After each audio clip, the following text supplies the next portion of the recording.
Νίκος Γεωργίας λοιπόν παραλαμβάνει το κύπελο του πρωταθλητή και αναμνηστικές φωτογραφίες από όλο το ποδοσφαιρικό τμήμα. Ο Γροντής, ωραία προσπάθεια, βλέπει την κίνηση του Πλατέλα, κίνηση ο Ανάκογλου στην κορυφή της επίθεσης, στο γύρισμα ο Ανάκογλου 1-0. Πολύ ωραίο συνδυασμός, στο 7 συνδυάστηκαν ο Πλατέλας, ο Γροντής, τελικά αποδέκτης της μπάλας ο Δημήτρης Ανάκογλου πετυχαίνει το 8ο γκολ στην σεζόν. Στο 7ο λεπτό, στην πρώτη ουσιαστικά επιθετική προσπάθεια, η ομάδα του Ραϊνού Δέλα ανοίγει το σκορ με τον Σεραίο, τον Δημήτρη Ανάκογλου. Κορδέρο.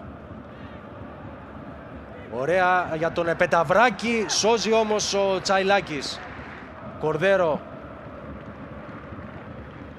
Βαθιά παλιά ο Γροντής.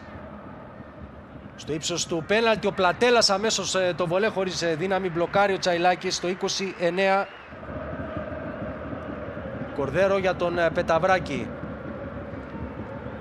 Συμπληρώνουμε μισή ώρα παιχνιδιού. Η σέντρα από τον Γροντή, ο Ανάκογλου 2-0. Και πάλι κινήθηκε εξαιρετικά στον κενό χώρο ο Ανάκογλου. Δεύτερη assist από τον Δημήτρη Γροντή στο 30, το 2-0 για την ΑΕΚ. Πλατέλας. Στο ξεμαρκάρει στο Ρόβα. Ξεδιπλώνεται η ΑΕΚ, Κορδέρο, Πεταβράκης μες στην περιοχή, ξεφεύγει, έτοιμος για το γύρισμα, διώχνει ο Τσαϊλάκης ακόμη πιο μακριά από τον Μεσημέρη. Γεωργέας. Η σέντρα του, ο Γροντής, ο Κορδέρο μες στην περιοχή, νέο γύρισμα, παρολίγο αυτό γκολ, στο 36. Εδώ γίνεται το λάθος, ο Πλατέλας έτοιμος να σκοράρει, υπάρχει προηγουμένως σφύριγμα για χέρι.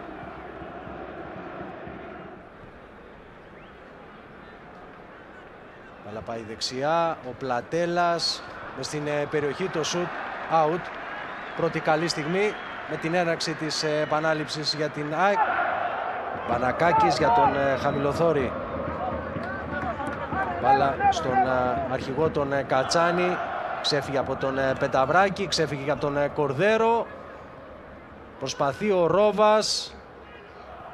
Το σουτ δεν είναι καλό από τον αρχηγό του Παναξιακού, αλλά έρχεται ο Χρήστος Ρόβας να σκοράρει 2-1 με το 8ο εφετινό τέρμα.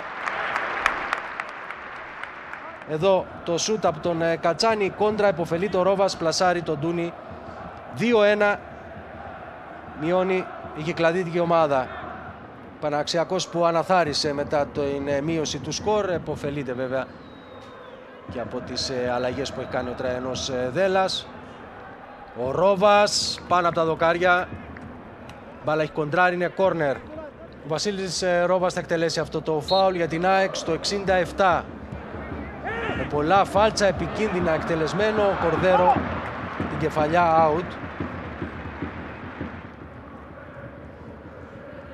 Τον Βλαχομήτρο στον Κορδέρο, το άνοιγμα δεξιά, κατεβάζει την μπάλα ο Βιδάλης, πολύ ωραία προσπάθεια, η σέντρα με το αριστερό, η κεφαλιά, να λοιπόν που στον ντεμπούτο του σκοράρει ο Βλαχομήτρος. Εδώ ξανά όλα ξεκίνησαν από την εξαιρετική προσπάθεια του Γιάννη Βιδάλη, η σέντρα με το αριστερό, αφύλακτος, εξαιρετική κεφαλιά ο Βλαχομήτρος, 3-1 για την ΑΕΚ.